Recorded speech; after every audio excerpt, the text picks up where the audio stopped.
School के लिए उसे गाड़ी से निकालने के लिए उसके पेरेंट्स को बहुत एफर्ट्स डालने पड़ते थे। उसे लगता था कि सिर्फ उसके फादर ही उसे समझते हैं। उसके फादर उसे बहुत ही अच्छी तरीके से हैंडल करते थे। स्कूल में उसका मूड बहुत ही खराब रहता था, पर एक दिन उसे क्रिस्टा नाम की एक लड़की आकर मिली। उसने उसे एक बग दिया और कहा कि क्या तुम इसकी मेरे साथ मॉम बनोगी। वो दोनों मिलकर इस बग का ख्याल रखने वाले थे, पर ब्रेक में ही नादिन ने उस बग को अपने कंपास में डाल दिया और इस वजह से उसकी डेथ हो गई। इस ट्रेजेडी को एक दूसरे के साथ वो सफर करती है। यही से उनकी फ्रेंडशिप स्टार्ट हो गई थी। हमेशा एक दूसरे के साथ वो टाइम स्पेंड करती। कभी कभी क्रिस्टा का घर का माहौल अच्छा नहीं होता था, तो एक दूसरे को सपोर्ट करती थी। ऐसे ही अब वो टीनेजर बन गई। नादिन के फेस पर पिंपल्स आ रहे थे और इस वजह से वो बहुत ही ज्यादा अपसेट हो गई थी। पैरेलल में उसका ब्रदर डेरियन बहुत ही हैंडसम बन चुका था। उसे अपसेट लग रहा था तो नादिन के फादर उसे चीज बर्गर लेने के लिए लेकर जाते हैं। वो कहते हैं कि तुम्हारी लाइफ में सब कुछ अच्छा है, मैं तुमसे प्यार करता हूँ, हर कोई तुमसे प्यार करता है और अब तुम्हें चीज बर्गर्स मिलने वाले हैं। इसके बाद वो गाना गाते गाते कार से जा रहे थे, पर तभी उनका एक्सीडेंट हो जाता है। नादिन के फादर की डेथ हो गई थी। अब इसके बाद से 4 साल गुजर चुके हैं। फादर के जाने के बाद 4 सालों में उन्होंने हील करने की बहुत ट्राई की है। नादिन ने हंसना छोड़ दिया था। आज के दिन क्रिस्टा के साथ फर्स्ट टाइम वो बहुत ही खुल कर हंसती है। नदीन को स्कूल के एक लड़के जिसका नाम था निक, उस पर एक बहुत बड़ा क्रश था। वो इससे बड़ा था और इसी वजह से उससे वो बात नहीं करता था। उसे हम मिस्टर ब्रूनर के क्लास में आता हुआ देखते हैं। उनसे कहते कि कल आपने जो चैप्टर सिखाया था उसमें आपने टीचिंग में गलती कर दी थी। वो नादिन से कहते हैं कि जब तुम लेक्चर में बैठी हुई थी तो क्या तब तुमने सोचा कि तुम्हें स्कूल के अलावा और भी तुम्हारी कुछ लाइफ होनी चाहिए। नादिन फिर जाकर अपने सीट पर बैठ जाती है। वहां पर एक लड़का जिसका नाम था अरविंद, ये उससे पूछता है कि तुम्हारा स्वेट शर्ट कहाँ से है। उसे बहुत पसंद आया था। नादिन उसके बारे में सोच रही थी और क्रिस्टा को भी स्कूल की बात बताती है। उसे उतना ज्यादा पसंद नहीं आया था। घर पर उसकी मदर एक वीकेंड के लिए रेडी हो रही थी। मदर ने फिर से डेटिंग स्टार्ट की थी। एक डेंटिस्ट के साथ एक वीकेंड के लिए आज वो जा रही थी। अब 2 दिन के लिए वो घर पर नहीं रहेगी, तो नादिन को जो करना होगा वो कर सकती है। वो फिर डायरन को कॉल लगाती है और कहती है कि पूरा हाउस अब मेरा है, मुझे जो चाहिए आज वो मैं करने वाली हूँ। नादिन और क्रिस्टा दोनों मिलकर फिर बहुत एंजॉय करते हैं। नादिन बहुत ज्यादा ड्रंक हो चुकी थी। नाद में डेरियन अपने फ्रेंड्स को मिलकर पूल में एंजॉय कर रहा था। ड्रिंकिंग की वजह से नादिन की हालत खराब हो गई तो क्रिस्टा उसे सपोर्ट देती है। नादिन वही बाथरूम में सो जाती है। क्रिस्टा जैसे ही नीचे आई तो वहां पर डेरियन क्लीनिंग कर रहा था। उनकी पार्टी की वजह से घर जरा मेसी हो गया था, तो क्रिस्टा भी उसे हेल्प करती है। सुबह नादिन उठी और जैसे ही वो डेरियन के रूम में गई तो उसने देखा कि क्रिस्टा और डेरियन ये दोनों एक दूसरे के साथ इंटीमेट हो रहे हैं। इस बात से वो बहुत ज्यादा डिस्टर्ब हो जाती है।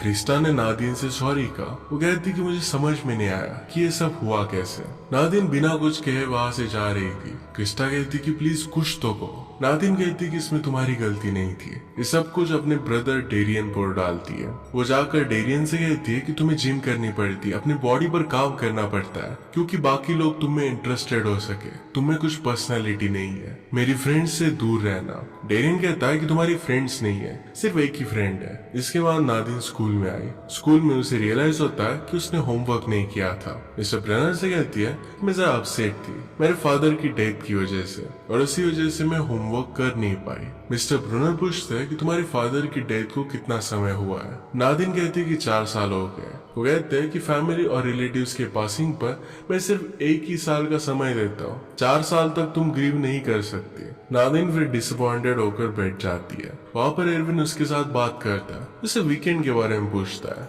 नादिन कहती है कि मेरा वीकेंड बहुत ही बोरिंग था। अरविंद कहता है कि मैं मेरे फ्रेंड्स के साथ गोल्फ कर रहा था। नादिन को इंटरेस्टिंग लगता है तो अरविंद पूछता है कि क्या तुम मेरे साथ गोल्फिंग के लिए चलोगी। वो उसके साथ अकेला जाना चाहता था, पर नादिन कहती है कि हमें ग्रुप में जाना चाहिए। इसके बाद स्कूल में डेरियन और क्रिस्टा दोनों फिर से मिलते हैं। डेरियन ने से कहा कि कल रात तुम्हारे साथ स्पेंड कर मुझे बहुत अच्छा लगा। क्रिस्टा भी यही बात कहती है। वो दोनों फिर से मिलने का प्लान बनाते हैं। स्कूल के बाद नादिन और क्रिस्टा मिलते हैं और क्रिस्टा नादिन को सारी सिचुएशन एक्सप्लेन करने का ट्राई करती है।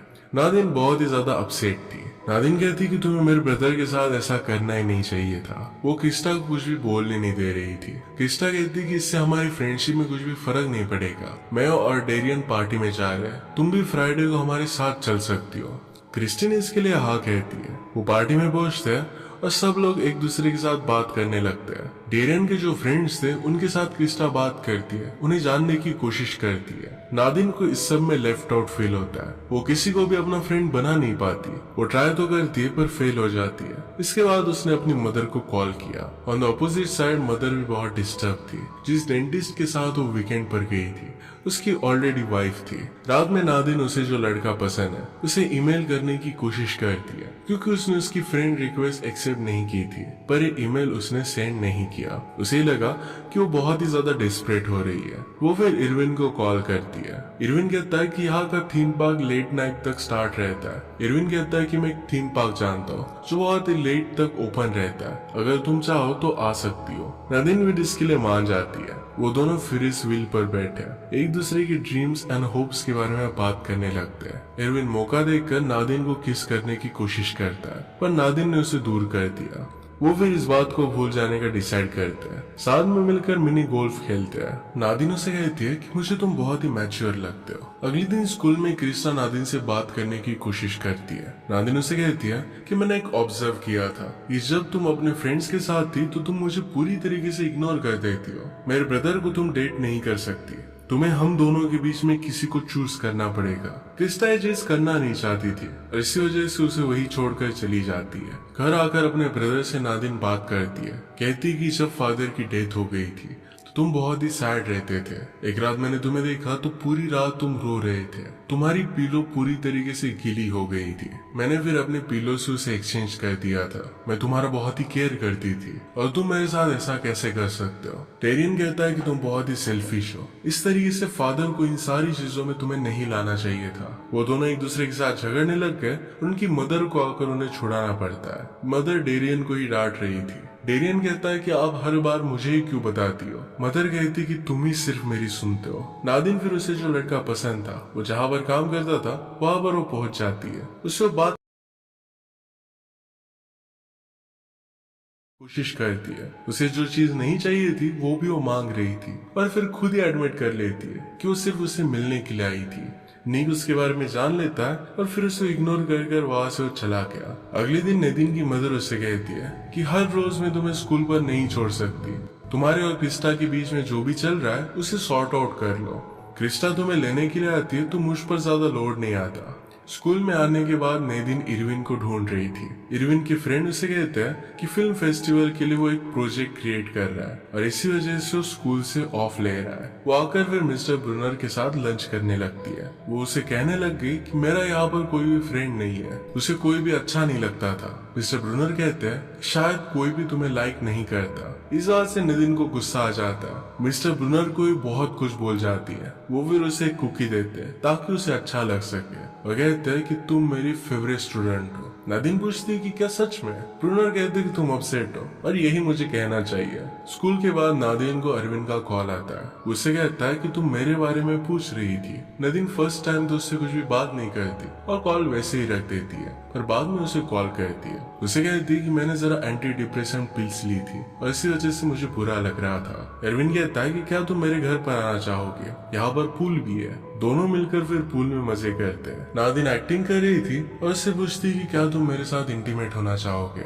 और इसके बाद वो हंसने लग गए। एरविन को सीरियस लगा था और इसी वजह से वो जरा अपसेट हो जाता है। उसे कहता है कि तुम्हें इस तरीके की बातें अपने फ्रेंड से नहीं करनी चाहिए। नादिन फिर उसे सॉरी कहती है। इसके बाद वो एक दूसरे के साथ हैंग आउट करते हैं। अरविंद एक्चुअल में बहुत ही अच्छी ड्राइंग करता था। अपने ड्राइंग के प्रोजेक्ट से वो फिल्म बनाने वाला था। उसके पेरेंट्स 3 मंथ्स के लिए घर पर नहीं थे, पर फिर भी वो कुछ पार्टी वगैरह नहीं करता।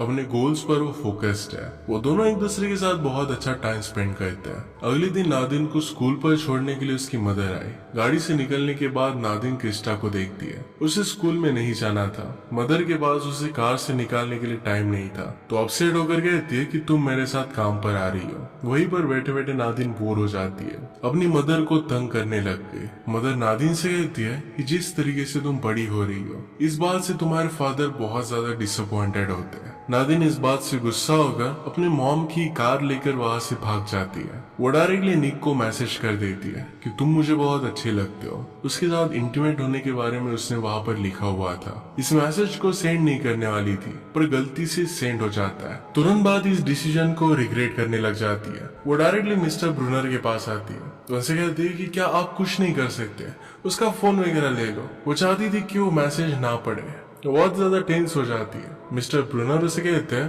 कि सब कुछ ठीक हो जाएगा। उसे उन्होंने पैसे दिए और कहते हैं कि जाकर आइसक्रीम वगैरह खाकर आओ। नादिन को उसकी मदर का कॉल आता है पर इसे वो इग्नोर कर देती है। थोड़ी देर में नादिन को निक का मैसेज आ जाता है। वो कहता है कि ये मैसेज बहुत ही क्यूट था, अगर तुम रात में हैंग आउट करना चाहती हो तो आ सकती हो। ये मैसेज देखकर नादिन बहुत ही खुश हो जाती है। घर पर आकर वो अच्छे से रेडी हो जाती है पर इस सब में उसने अपनी रूम का मेस कर दिया था। जब फ्रस्ट्रेटेड होकर उसकी मदर घर पर आई तो देखती है कि नादिन का रूम पूरी तरीके से तहस नहस है। इस बात से वो बहुत ज्यादा गुस्सा हो जाती है। आज रात डेरियन और क्रिस्टा अपने फ्रेंड्स के साथ पार्टी कर रहे थे। तभी डेरियन को उसकी मदर का कॉल आता है। नादिन के साथ जो भी हुआ था ये सब कुछ मदर उसे बताती है।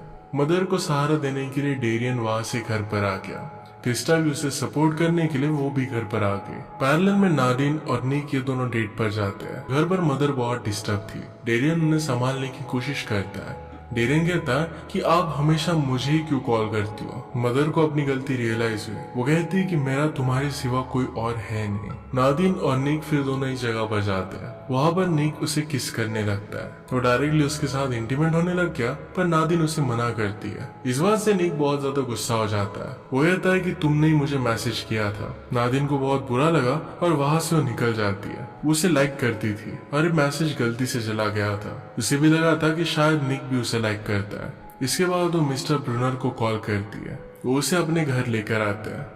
घर पर नादिन ने देखा कि मिस्टर ब्रूनर की एक बहुत ही ब्यूटीफुल सी फैमिली है। नादिन ने कभी भी उन्हें अच्छी फैमिली के साथ इमेजिन नहीं किया था। थोड़ी देर में वहां पर डेरियन आ जाता है। वो नादिन से कहता है कि प्लीज कार में बैठ जाओ। वहां पर क्रिस्टा भी थी और इसी वजह से नादिन उसे मना करती है। और डेरियन भी इस बात से गुस्सा हो गया। नादिन उसे कह रही थी कि तुम्हारे लिए सब कुछ इजी है, तुम्हारी लाइफ इजी है। डेरियन उसे समझाता है कि ऐसा कुछ भी नहीं है। वो जिस कॉलेज में जाना चाहता है वहां पर नहीं जा सकता क्योंकि उसे घर के पास रहना पड़ेगा, क्योंकि उसे पता नहीं कि नादिन अपनी मदर का ख्याल रखेगी भी या नहीं। वो क्रिस्टा से प्यार करता है पर नादिन इस बात से बहुत ज्यादा हर्ट हो रही है। ये बात उसे अंदर ही अंदर खाई जाती है। डेरियन ने फिर मिस्टर ब्रूनर से कहा कि बाद में इसे घर पर छोड़ देना और वो वहां से चला जाता है। थोड़ी देर में मिस्टर ब्रूनर उसे घर पर छोड़ देते हैं। घर पर आने के बाद वो डेरियन से बात करती है। वो कहती है कि मैं हमेशा मेरे ही बारे में सोच रही थी। डेरियन पर क्या गुजर रही है इसके बारे में उसे पता नहीं था। वो जिस भी तरीके से बिहेव कर रही थी इसलिए उसे सॉरी कहती है। डेरियन उसे माफ कर देता है और उसे हक कर लेता है। अगली सुबह क्रिस्टा भी वहां पर ही थी। नादिन का मूड अच्छा था और उसे वो गुड मॉर्निंग कहती है। नादिन कभी भी इतनी जल्दी उठती नहीं थी। आज अरविंद की मूवी बाकी लोगों के सामने डिस्प्ले होने वाली थी और इसी वजह से उसने नादिन को भी बुलाया था। नादिन उसके लिए जल्दी उठकर वहां पर पहुंच जाती है। मदर उठी तो नादिन के लिए वरीड थी कि वो कहाँ पर है। नादिन उसे मैसेज कर देती है कि वो सेफ है। अब इसके बाद अरविंद की मूवी डिस्प्ले की जाती है। इसमें एक लड़का एक लड़की को बहुत प्यार करता है पर वो लड़की हमेशा उसे इग्नोर करती है। उसके बाद उस लड़की को मॉन्स्टर से बचाता है। बचाने के बाद वो लड़की फिर से उसके पास आई पर फिर वो उसे एक्सेप्ट नहीं करता। तो उससे मूव ऑन हो चुका था। नादिन समझ गई थी कि इरविन को जिस तरीके से वो इग्नोर कर रही थी ये ठीक नहीं था। वो अरविंद से बात करती है और कहती है कि अब मैं फिर से तुम्हें इग्नोर नहीं करने वाली। अरविंद के फ्रेंड्स वहां पर आते हैं और सब लोगों से वो बात कर रहा था पर उनके ग्रुप में वो नादिन को भी सब लोगों से इंट्रोड्यूस करवाता है। नादिन सब लोगों में शामिल होकर बहुत ही खुश थी। उसे अपने इश्यूज की रिस्पॉन्सिबिलिटी खुद लेनी थी और अब वो सीख चुकी थी। सेल्फिश ना बनकर सब लोगों को रिस्पेक्ट दे रही थी। इसी लर्निंग के साथ ये मूवी एंड हो जाती है। अगर आपको एक्सप्लेनेशन अच्छा